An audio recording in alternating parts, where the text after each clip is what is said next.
ప్రభువులను ప్రియమైన సహోదరులు ప్రైజ్లాడండి. ఈరోజు వాక్షులు తెలిపించి ప్రార్థన చేసుకున్నాను. మోహనుద్ర మహాగండ సరస్వతిరా నాదా పరిశుద్ధాత్మడా, ఆకాశాన్ని భూమిని సమస్తాన్ని సర్వాన్ని సృష్టించిన సృష్టికర్త నీకే స్థుతి, నీకే మహిమ, నీకే ఘనత చెల్లించినాను తండ్రి. నాయన రక్షక నాదా పరిశుద్ధాత్మానికి స్థుతులు తండ్రి. ఈరోజు ఆదివారం పునరుత్థానం జరుగుతుంది నాయన. ఇంతవరకు పాటల్లోను ప్రార్థనలోను పరిశుద్ధాత్మ మమ్మల్ని నడిపించిన విధానానికి స్థుతులు స్తోత్రాలు చెల్లించినందుకు ఇప్పుడు ప్రభా తండ్రి నీ పిల్లలకి నీ వాక్యం చెప్తుండగా అపిత్రమైన పెద్ద అగ్ని చేత కాల్చిన శరీరాన్ని మరుగుపరచు, మానస్వరాన్ని మరుగుపరచు, దైస్వరంతో మాట్లాడి దర్శించి ప్రభు నీ గొప్పను కుమించి నీ నామానికి నువ్వు మహిమను ఘనతను ప్రభావాన్ని పొందుకోమని ఇస్తున్నాను తండ్రి. ఆమేన్. మరి ఈరోజు మన వాక్యం అంశం ఏంటంటే నీ దక్షిణాస్తము శత్రువును చిదకొట్టును. నీ దక్షిణాస్తము శత్రువును చిదకొట్టును. నిర్గమకాండము 14వ అధ్యాయం అండి, 23వ వచనం. ఐగుప్తీయులను ఫరో గుర్రములను రథములను రౌతులను వారిని తరిమి సముద్ర మధ్యమున చేరిరి. అయితే ఏకవజామున యెహోవా ఆ అగ్ని మేఘమైన స్తంభము నుండి ఐగుప్తీయుల దండు వైపు చూసి ఐగుప్తీయులు దండును కలవరపరిచి. ఇక్కడ చూసారా, ఐగుప్తీయులు ఫరో రథములను రౌతులను, అంటే ఇక్కడ ఐగుప్తీయులు ఇశ్రాయేల్ తరివేద్దారనేసి వచ్చేసారని వెనకాల.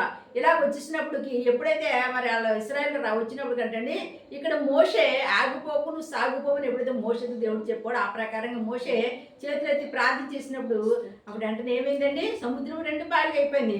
రెండు పాయలుగా అయిపోయి ఈ సముద్రం అటుపక్కన గోడ ఇటుపక్క గోడ కింద అయిపోతే ఈ సముద్రం మధ్య ఇశ్రాయేల్ ఇచ్చారంటండి 6 నెలలు నడిచిపోయారంట. 6 నెలలు వెళ్తూ ఉంటే అంటే బలమైన గాలి చేత వీళ్ళు మరి రాత్రంతా బలమైన గాలి చేత 6 నెలలు నడిచిపోతుంటే అక్కడ ఆ మేఘస్తంభం వాళ్ళు ఏం చేసింది చెప్పండి, ఆ రాత్రి అంతా వాళ్ళని అంటండి వీళ్ళ వేపు దండు వేపు చూడకుండా మరి కాపలా కాసిందంటండి. ఎప్పుడైతే మరి ఈ దేవుని యొక్క మరి కృప ఇశ్రాయేల్ మీద ఉంది కనుక ఇశ్రాయేల్ ఏం చేసి చెప్పండి వాళ్ళు దాటుకుంటూ వెళ్ళిపోయారంటండి. ఇశ్రాయేల్ దాటుకుంటూ వెళ్ళిపోయారు కదా, వాళ్ళ బాటలో మనం కూడా హ్యాపీగా దాటుకుంటూ మనం వెళ్ళిపోవచ్చు అనేసటండి. ఈ ఐగుప్తీయులంట ఆ సముద్రంలోని వచ్చారంట. సరిగ్గా ఎక్కడ వరకు రానిచ్చాడంటండి, సముద్రం మధ్య వరకు రానిచ్చాడంట. సరిగ్గా సముద్రం మధ్య వచ్చినప్పుడు కంటండి వాళ్ళ రథాలు గుర్రాలు ఏమైపోతాయంటే ఆ రథాలకున్న చక్రాలు అంటండి ఒకటి ఊడిపోతున్నాయి ఏంటండి. ఊడిపోయినప్పుడు మరి ఆ చక్రాలు లేనప్పుడు ఆ గుర్రాలు ఏమి లాగితే చెప్పండి, ఆ గుర్రాలంటే లాగలేకపోతున్నాయంట, బలవంతకారంగా లాగుతున్నాయంటండి. అంటే ఇశ్రాయేలు కంట కలవరపడిచేలాగా ఎవరు చేశారండి, దేవుడే చేశాడంట, భయం పుట్టించాడంట. ఐగుప్తులకి ఇశ్రాయేల్ మీద ఏం కలిగింది చెప్పండి, అయ్యి బాబాయ్ మనం ఎట్టి పరిస్థితులు ఇశ్రాయేల్ జోలికి వెళ్ళామంటే మనం ఏమైపోతాం మనకు తెలియదు, ఇంక ఎట్టి పరిస్థితులు జోలికి వెళ్ళకూడదు అనేసి అంటండి. ఆ సముద్రం వచ్చినట్టు భయంకరమైన కలవరం పుట్టించగానే ఒకళ్ళ ముఖం చూసుకుంటారంట. ఆ ముఖాలు చూసుకునేవాడికి ఎవరిలోని కూడా ఏం చెప్తే నెత్తురు కనబడతలేదంట, అలాగైపోయారంట. అయిపోయినట్టు ఏం జరుగుతుంది, మనం ఏమైపోతాం, దీనికి సముద్రం మధ్యలో ఉన్నాం, అటు చూస్తే నొయ్య ఇటు చూస్తే పోయికింద అయిపోయింది, మన పరిస్థితి ఏంటనేసి ఇలా కలవరపడుతూ ఉన్నప్పుడు అంటే మళ్ళీ దేవుడు ఇక్కడ ఏం చేశాడు చూడండి. 25 వారి రథచక్రములు ఊడిపడినట్లు చెయ్యగా వారు బహు కష్టపడి తోలిచుండిరి. అప్పుడు ఐగుప్తీయులు ఇశ్రాయేలీయుల ఎదుట నుండి పారిపోదము రండి, యెహోవా వారి పక్షమున మనతో యుద్ధము చేయుచున్నాడని చెప్పుకుని. దేవుని నామానికి మహిమ కలుగుతుంది. ఏమన్నారండి, వాళ్ళంతా వాళ్ళు అంటున్నారంటే ఇది ఎట్టి పరిస్థితి మనం ఇశ్రాయేల్ తరపకూడదు, ఇశ్రాయేల్ మధ్యలో మనం పారిపోవాలి, వాళ్ళ పక్షాన వాళ్ళ దేవుడు ఏం చేస్తున్నాడు చెప్పండి, యుద్ధాన్ని చేస్తాం. మన దేవుడు ఎవరండి, యుద్ధం చేసే దేవుడు. శత్రువు మన మీదకి వచ్చి పడినప్పుడు కూడా మన దేవుడు తన బహుబలము చేత దాని హస్తాన్ని చాపి మన ఏం చేస్తా చెప్పండి కాపాడుతారు. తన హస్తాన్ని చాపి ఇశ్రాయేల్ అనుకున్నారంటండి, అయ్యో మన ఈ సముద్రంలో మనం మునిగిపోతామేమో అనుకున్నారు. మునిగిపోకుండా ఏం చేశాడండి, సముద్రాన్ని రెడీ చేసాడు. ఎంత గొప్ప దేవుడండి. మరి ఇప్పుడు ఈ ఐగుప్తులు ఏమనుకున్నారండి, వాళ్ళు హ్యాపీగా వెళ్ళిపోయారు కదా మనం వెళ్ళిపోతాం అనుకున్నారండి. మనకి వాళ్ళకి తేడా ఏంటో తెలిసిన మనం ఏం పొందుకుని ఉన్నామంటే రక్షణ పొందుకుని ఉన్నాం. మనం ఆయన వస్త్రాన్ని ధరించుకుని ఉన్నాము. ఆయన రక్షణ వస్త్రం మన మీద ఉన్నప్పుడు అండి ఏ సాతాను కూడా మనల్ని ఎంత మాత్రమో దాడి చేయడానికి లేదు. ఎందుకంటే ఆయన మనల్ని ప్రేమించి ఆయన రక్తాన్ని ఇచ్చి ప్రాణాన్ని ఇచ్చి మనం కొన్నాడు కనుక, ఆ మూలమైన రక్తంతో మనం కొనబడి రక్షించబడ్డాము కనుక శత్రువైన సాతాను కానీ మనుషులు కానీ ఎవరు కూడా మనకు హాని చేయడానికి లేదని. మనకి ఏముంది చెప్పండి, టికెట్ ఉంది, టికెట్ లేకుండా ట్రైన్ ఎక్కామనుకోండి పర్లేదు, కానీ అదే రిజిస్టర్ చేసుకున్న తర్వాత మరి అదే టికెట్లోకి వెళ్ళి ఎవరైనా మామూలుగా ఉన్నాడు కూర్చుంటే ఊరుకుంటారా, ఊరుకోరండి. ఆ భయమేసి ఊరుకోవచ్చు. కానీ ఆ యొక్క ఎప్పుడైతే ఆ అసలైన వచ్చి టికెట్స్ ఇచ్చేమంటే ఏమైపోతుందో చెప్పండి, దెబ్బతో వాళ్ళు పారిపోతారు అనమాట. అలాగే శత్రువైన సాతాను కూడా మన మీదకి వచ్చినప్పుడు కూడా అదే రీతిగా పారిపోవలసిందే. మనం భయపడతాం, కానీ దేవుడు మన పక్షాన్నే యుద్ధం చేయండి. ఆళ్ళని వేసుకుంటున్నట్టు ఏమన్నారంటే మన పక్షాన్నే, వాళ్ళ పక్షాన్ని ఎవరున్నారండి, దేవుడు ఉన్నాడు, యుద్ధం చేస్తున్నాడు. చూసారా ఎంత గొప్ప సంగతి అండి. ఇశ్రాయేలు ఏమైనా కత్తులు గదలు ఏమైనా పట్టుకుని వెళ్ళారండి? వాళ్ళ మీద బాంబులు దాడి చేశారా? ఏమీ చేయలేదండి. ఏం చేశారు తెలిసింది? అలా ప్రార్థన మాత్రమే చేశారండి. అందుకే అంటున్నాడు దేవుడు, ప్రకటించిన నా పని 10 పనులు నేను ఇస్తాను. కనుక మన శత్రువుల మీద కానీ, మనకి ఎవరైనా హాని చేసిన వారి మీద కానీ, మన రోగం మీద కానీ, మన సమస్యల మీద కానీ మనం జయం పొందుకోవాలంటే ఏం చేయాలి చెప్పండి? ప్రార్థనని వాయిదాన్ని పట్టుకోవాలండి, ప్రార్థనని శక్తిని పట్టుకోవాలండి, ప్రార్థన చేయాలి. ప్రార్థనతో దేవుడిని అడగాలి, ప్రభువా నా పట్ల, నా కుటుంబం పట్ల, నా జీవితం పట్ల నీ చిత్తం ఏముందో, నీ ఏర్పాటు ఏముందో తండ్రి, నన్ను ఒక్కసారి దర్శించయ్యా, నన్ను ఒకసారి మాట్లాడయ్యాని ప్రార్థన చేయాలి. సమస్య వచ్చిందని అదే పోతుందిరే ఇంకా అలాగ ఉంటాయి అనుకోకూడదు. ఏం చేయాలి చెప్పండి? దేవుడికి అప్పచెప్పాలండి, మనుషులు కాదు. ముందు దేవుడికి అప్పచెప్పి ప్రార్థించినప్పుడు అంటే ఎటువంటి సమస్యలైనా సరే దేవుడికి తరుగు పడతాడు. ఇక్కడ అలాగే ఇశ్రాయేలీయులు ఎన్నో సంవత్సరాలు 400 సంవత్సరాలు పడ్డారు, మూత పెట్టారు, ఏడ్చాడు, మొత్తుకున్నారు. దేవుడు కనికరించి మరి మోషేని పంపి వాళ్ళని తీసుకెళ్ళిపోవటానికి మరి దేవుడు ఒక ఏర్పాటు అయినప్పుడు కూడా ఇంకా చూసారండి మనం విజయం పొందుతున్నాం అనుకుంటాం. అలాంటప్పుడు సైతం ఏం చేస్తా చెప్పండి? అప్పుడు వచ్చేసి మన లెవెలాగా కంగారు పెట్టేస్తుందండి. చూసారా వాళ్ళు సరిగ్గా వాళ్ళు దాటిపోయారు. మళ్ళీ నేను సరిగ్గా రారనుకున్న వాళ్ళు ఎలాగొస్తారు చూసారా? సరిగ్గా చూశాడు దేవుడు. ఇంక ఎట్టి పరిస్థితిలో మరి ఈ యొక్క ఐగుప్తీయులు ఇశ్రాయేలుని బాధ పెట్టకూడదని సముద్రం మధ్యలో తీసుకొచ్చాడండి. సముద్రం మధ్యలో ముంచేశాడంట. ఏ రీతిగా ముంచేశాడు? 26 చదవమ్మా. అంతలో యెహోవా మోషేతో ఐగుప్తీయుల మీద మీదకిని వారు రథముల మీదకిని వారు రౌతుల మీదకిని నీళ్లు తిరిగి వచ్చినట్లు సముద్రం మీద చెయ్యి చాపమని దేవుని నామానికి మహిమ చెప్పడం. మోషే నువ్వేం చేస్తావంటే ఆ యొక్క ఐగుప్తుల మీద, రథాల మీదకి, ఆ మనుషుల మీద, అందరి మీదకి మళ్ళీ ఈ నీళ్లు వచ్చేసిన నువ్వు చేయి చాపు ప్రార్థన చేయమనికనే. ఆ మోషే ఇలా చేయి చాపడండి. చేయి ఎప్పుడైతే చాపాడో ఆ 2 గోడలుగా నిలిచిపోయి నీళ్ళు ఏమైపోయింది చెప్పండి? అటు నుంచి పడిపోయి ఇటు నుంచి పడిపోతే ఏమైపోతుంది చెప్పండి? మధ్యలో నామ రూపాలు లేకుండా సముద్రంలో ఏమైపోయిందండి? అట్టడుగున అన్నట్టు నశించిపోయారంటే. ఎంత గొప్ప దేవుడు అండి, ఎంత శక్తిమంతుడండి ఆయన.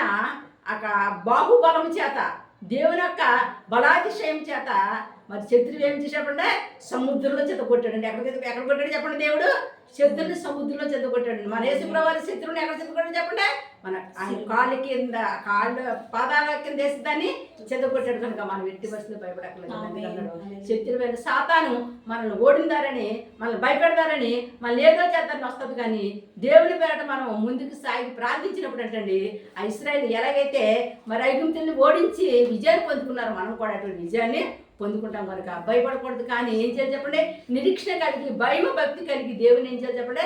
ఆరాధించి స్తుతించాలండి. ఇక్కడ ఎప్పుడైతే 27వ వచనం చదవమా. మోషే సముద్రం మీద తన చెయ్యి చాపగా పొద్దు పొడిచినప్పుడు సముద్రము అధిక బలముతో తిరిగి పొర్లెను. గనుక ఐగుప్తీయులు అది చూసి వెనుకకు పారిపోయి అప్పుడు యెహోవా సముద్రం మధ్యను ఐగుప్తీయులను నాశనము చేశాను. దేవుడు ఆమె ఎక్కడ త్యాగం చేశాడు? సముద్రం మధ్యన వాడు నాశనం చేశాడంటండి. ఎట్టి పరిస్థితులు ఆ నీళ్ళన్నీ వచ్చి వాళ్ళ మీద కుమ్మరించగానే వాళ్ళకి 4 రూపాయలు లేకుండా మరి వాళ్ళ సైన్యము, వాళ్ళ రథాలు, రౌతులు అన్నీ కూడా ఎక్కడ మునిగిపోయి చెప్పండి? ఆ సముద్రం మధ్యన మునిగిపోయింటండి. ఇక్కడ చూద్దామండి 28. నీళ్లు తిరిగి వచ్చి ఆ రథములను రౌతులను వారి వెనుక సముద్రంలోనికి వచ్చిన ఫరో యొక్క సర్వసేనను కప్పివేసెను. వారిలో ఒక్కడైనను మిగిలి ఉండలేదు. అక్కడ ఎంతమంది వచ్చారో అంతమందిని కూడా ఒక్క మనిషి కూడా మిగలకుండా అందరిలో కూడా ఎవరు ముంచేస్తారండి?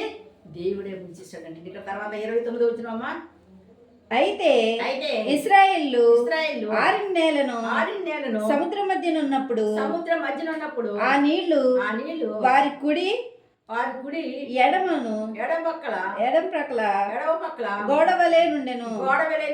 ఆ దినమున యెహోవా ఐగుప్తీయుల చేతిలో నుండి ఇశ్రాయేలును రక్షించెను. దేవుని నామానికి మహిమ కలుగును గాక. రక్షించాడండి. ఐగుప్తుల చేతిలో నుంచి ఇశ్రాయేలు రక్షించాడంట. దేవుని నామానికి మహిమ కలుగును గాక. వాళ్ళు ఐగుప్తులు ఏమన్నారండి, మీరు వెళ్ళిపోండి, మీ దేవుని సేవించండి, యెహోవాని సేవించండి, మీరు వెళ్ళిపోండి అని చెప్పారు. కానీ వాళ్ళు ఏం చేశారు చెప్పండి, వాళ్ళు వెళ్ళిపోదాం కదా, వెళ్ళిపోయినప్పుడు వాళ్ళు ఏం చేశారు చెప్పండి, మరలా తవ్వులు వచ్చారు. సైతం అలాగే మనకు తగ్గిపోతే రోగం అనుకుంటాం, మన సమస్యలు తీరిపోదాం అనుకుంటాం, మరలా వెనకాల ఏం చేస్తారు చెప్పండి, మళ్ళీ మనకి వచ్చేసినప్పుడు మనం అధైర్యపడిపోతాం. అధైర్యపడకూడదు. ముందు సమస్య తీర్చిన దేవుడు, ముందు కష్టాన్ని తీర్చిన దేవుడు, ముందు నేను రోగంతో మంచాడబడినప్పుడు నన్ను స్వస్థపరిచిన దేవుడు ఇప్పుడు కూడా స్వస్థపరిచాడు. ఎవరైతే విశ్వాసంతో నమ్మకంతో సాగిపోతారో మరి అటువంటి వారికంటండి దేవుని అస్తమించారు చెప్పండి తోడుగా ఉంటుందండి.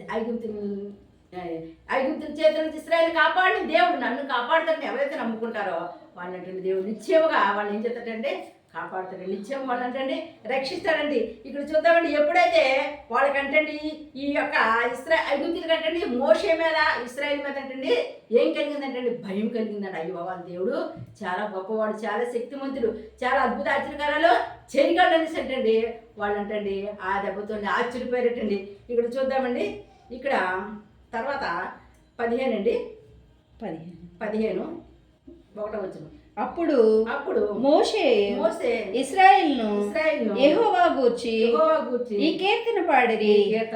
ఏం పాడారంటండి, యెహోవాను గానాము చేసదము ఏకముగా మనకు రక్షకుడాయన, ఆయన మహిమ పాడెదము ఆయనను వర్ణించదము, ఆయనే దేవుడు మనకు ఇశ్రాయేలులెంతో ఎంతో సంరక్షతముగా ఆరిన నేలను నడచిరి, సముద్రము మధ్యాన ఆరిన నేలను నడచిరి, యెహోవాను గానాము చేసెదము ఏకముగా మనకు రక్షకుడాయన. దేవుని మనకి మహిమ కలుగును గాక. రక్షకుడు ఎవరండి, మనం రక్షించేవారు ఎవరు, నీకోసం నా కోసం ప్రాణం పెట్టిన యేసయ్య ఈ లోకంలో ఎవరు నిన్ను రక్షించరు. ఈ లోకంలో నువ్వు వెలగన బ్రతకొచ్చు, కానీ ఈ లోకంలో నువ్వు నరకాగ్ని పోలకుండా ఉండాలంటే నువ్వు యేసయ్యని నమ్మాలి, రక్షణ తీసుకోవాలి, రక్షించబడాలి. ఎప్పుడైతే రక్షించబడతావు అప్పుడు దేవుడు పరలోక రాజ్యానికి నువ్వు వారసుడు అవుతావు. కనుక అటువంటి కృపను పొందుకున్న ఆశీర్వాదం పొందుకుని ఇంకా మనకి ఐగుప్తులు వచ్చి మన తరుగుతారనే భయం లేదు. వాళ్ళని ఎక్కడ ముంచేశాడు, ఎర్ర సముద్రంలో ముంచేశాడు. మన దేవుడు ఎవరండి, గొప్పవాడు, శక్తిమంతుడు, మన ఆరిని నడిపించాడని అంటే సంతోషంతో ఆనందంతో గంతులేసుకుంటూ దేవుని స్తుతిస్తూ దేవుని పాడుతూ మరి ఇక్కడైతే ఇక్కడ ఒక మాట చదువుతాం చూడండి. ఇక్కడ 19 వచ్చినామా, ఫరో గుర్రములను అతని రథములు అతని రౌతులను సముద్రములో దిగగా యెహోవా వారి మీదికి సముద్ర జలములను మళ్లించెను. అయితే ఇశ్రాయేలు సముద్రం మధ్యను ఆరిన నేల మీద నడిచిరి. మరియు అహరోను సహోదరియు ప్రవక్తయునగు మిరియాము తంబూరు చేత పట్టుకొనెను. స్త్రీలందరూ తంబూరులతోనూ నాట్యముతోనూ ఆమె వెంబడి వెళ్ళగా మిరియాము వారితో కలిసి ఇట్లు పల్లవి ఎత్తి పాడెను. ఆయన యొక్క ఆయన నామాన్ని గనపరిచిందంట. ఈ స్త్రీలందరూ అంతా కలిసి ఎంతో సంతోషం, ఎంత ఎందుకంటే సంతోషం, ఎందుకంటే ఆనందం అంటే మరి ఇశ్రాయేలుని ఆయన ఏం చేశాడు చెప్పండి, ఆ యొక్క శత్రువు చేతిలోంచి ఆ శత్రువుని చెదగొట్టాడు. ఎక్కడ చెదగొట్టాడు శత్రువుని, ఎర్ర సముద్రంలో చెదగొట్టి 6 నెలలు నడిపించి వీళ్ళకి ఏదైతే వాగ్దానం చేశాడో ఆ వాగ్దానం చేసిన దగ్గరికి తీసుకెళ్ళటానికి దేవుడు అంటండి వాళ్ళంట ముందుకు సాగాడంటండి. దేవనామానికి మహిమ కలుగుగాక. మరి గత వక్షవారం చెప్పుకుందాం, ప్రార్థన చేసుకుందాం. మోహనుతుడా, మహాగండ, సరస్వతుడా, నాదా, పరిశుద్ధాత్ముడా, ఆకాశాన్ని భూమిని సమస్తాన్ని సర్వాన్ని సృష్టించిన సృష్టికర్త నీకే స్థుతి, నీకే ఘనత, నీకే మహిమ చెల్లిస్తున్నాం. చెల్లిస్తున్నాను తండ్రి నాయన. ఎంత గొప్ప దేవుడు తండ్రి నాయన. ఇదిగో తండ్రి శత్రువుని ప్రవర్తన ఇదిగో నాయన యేసయ్యా నాయన రక్షక సముద్రం మధ్య చితగొట్టావు తండ్రి. నీకు స్థితిని స్తోత్రం. వాళ్ళ ఆయన వాళ్ళ నీళ్లు ఎప్పుడైతే వాళ్ళ మీద పడ్డాయి ప్రవర్తన వాళ్ళు తిరిగి లేకుండా వాళ్ళు కొట్టిన గొప్ప దేవుడు శక్తి మందులు తండ్రి. ఎంతమంది బిడ్డలేదు ప్రభు శత్రు బాధ చేత, రోగమైన బాధ చేత, అప్పులైన బాధ చేత, ఆర్థిక ఇబ్బందుల చేత తండ్రి నాయన, ఆర్థిక పరమైన సమస్యలతో చెప్పుకోలేని సమస్యలతో ఉన్న బిడ్డల ప్రభావ శత్రువైన సాతాను వాళ్ళు వెంబడిస్తున్న వాళ్ళని వేస్తున్నాము గతించి బంధించి బాబుతున్న వాళ్ళ సమస్యల నుంచి విడుదల దయచేయమని వాళ్ళ శత్రుని ప్రభావ పట్టమని అడుగుతున్నాను తండ్రి. నీకు స్థితులు స్తోత్రాలు ఆయన. రక్షక నాయన రక్షక రాధా పరిశుద్ధాత్మ కరుణ చూపించిన ఆయన కనికరించి రోజు ఎవరైతే హాస్పిటల్ నుండి ఆపరేషన్ చేయించుకుంటున్నారో బిడ్డలకి సులువైన తండ్రి రక్షక ఆపరేషన్ జరిగే కృప దయచేయమని అడుగుతున్నాను తండ్రి. నా ఈ రోజు డెలివరీ వచ్చిన బిడ్డలకు సులువుగా డెలివరీ అయ్యే కృప యేసు నామమున కలుగజేయమని గర్భఫలాలు అనుగ్రహించండి. వివాహాల బిడ్డకి వివాహాలు జరిగించండి. ఉద్యోగాలను బిడ్డకి ఉద్యోగాలు అనుగ్రహించమని అడుగుతున్నాను తండ్రి. ఆయన ఉద్యోగాలు చదువుకుని బిడ్డలు నాకు తండ్రి జ్ఞానం ఇచ్చి తెలివించి జ్ఞాపశక్తిని బాగా పరిశుద్ధ రాసే కృప యేసు నామమున కలుగజేయమని అడుగుతున్నాను తండ్రి. ఆయన మరి ఇతర ఉద్యోగాల నిమిత్తం దేశాల నుంచి చదువుకుని బిడ్డలు ఉన్నారు తండ్రి. వాళ్ళు ఆస్వాదించి దీవించాలి చదువుని విజయాన్ని విడుదల కూడా దయచేయమని అడుగుతున్నాను తండ్రి. నీకు స్థితులు స్తోత్రాలు భావ్య కృపగల దేవుడు కృప కొమ్ముడిని ఆస్వాదించండి దీవించమని అడుగుతున్నాను తండ్రి. నాయన రక్షక నాథ చంటి బిడ్డలు తండ్రి అనారోగ్య బిడ్డలకు ఆరోగ్యం వాళ్ళు శ్రద్ధించండి. ఎడక తండ్రి వృద్ధులు చంటి పిల్లలు ప్రభా తండ్రితో తండ్రి రాజు ఎంతగానో బాధపడతారు తండ్రి. వాళ్ళు విడిపించిన ప్రభు నాయన ప్రతి ఒక్కరిని కూడా తండ్రి నాయన రక్షక స్వస్థపరచండి రక్షించమని అడుగుతున్నాను. మా ప్రార్థన గోపురానికి ఎంతమంది ఫోన్ చేసి ప్రార్థన చేసుకున్నారో వారందరినీ దీవించండి ఆస్వాదించండి పరిశుద్ధాత్మ వారి సమస్యలు తీర్చండి ప్రభు తండ్రి నాయన. రక్షణ నిలబడికి రక్షణ మారు మనసు పరిశుద్ధాత్మ నిలబడికి పరిశుద్ధాత్మ తెచ్చిన అన్ని విషయాలు మేలు చేయండి దీవించండి ఆస్వాదించమని గొప్పగల దేవుడు తండ్రి. నీ కృప గొప్పది, నీ ప్రేమ గొప్పదయ్యా, నీ జాలి గొప్పదయ్యా, నీ దయ గొప్పదయ్యా. దయతో ప్రభా ఓని గొప్పను కుమ్మరించి నువ్వు సహాయం చేసి నువ్వు మేలు చేసి ప్రభా నీ నామానికి నువ్వు మహిమను ఘనతను ప్రభావాన్ని పొందుకుని శక్తివంతమైన నామని ప్రార్థన మీకు సమర్పణ చేసుకున్నాం మా పరమ తండ్రి. ఆమె వేసి రక్తం వేసేయము సిరి రక్తం వేసేయము వేస్తున్నాం సంపూర్ణ విజయము వారికి ప్రైజ్